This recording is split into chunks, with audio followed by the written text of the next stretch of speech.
এটা হচ্ছে second part. First part তোমাদের সাথে শেয়ার করেছি, সেকেন্ড পার্ট আর মাছ করবো কীভাবে করছি।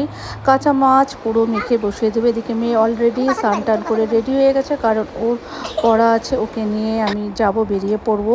ওর স্যারও আসবে, তার জন্য তাড়াহুড়া করছি যে তাড়াহুড়ো করে রান্না করে যে আমাদের বেরিয়ে যেতে হবে। কাঁচা মাছ, এখানে পেঁয়াজ আছে, আদা আছে, জিরের গুঁড়ো, ধনের গুঁড়ো, লঙ্কার গুঁড়ো আর নুন হলুদ দিয়ে কাঁচা তেল দিয়ে মেখে একবারে আর মাছটা আমি বসিয়ে দিব।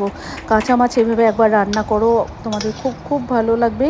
আর ডেলি রুটিন তোমাদের সাথে আমি একটু একটু করে শেয়ার করছি। আমার ব্লগ যদি তোমাদের ভালো লেগে থাকে প্লিজ একটু সাবস্ক্রাইব করে দিও। যারা ফেসবুক থেকে দেখছো একটু লাইক কমেন্ট করে দিও। আর এখানে দেখো তোমাদের সাথে কথা বলতে বলতে আমি কিন্তু আর মাছটা অলরেডি বসিয়ে দিয়েছি। কাঁচা মাছ ঢেকে ঢেকে রান্না করবে, দারুণ খেতে লাগে আর মাছ, এভাবে রান্না করো।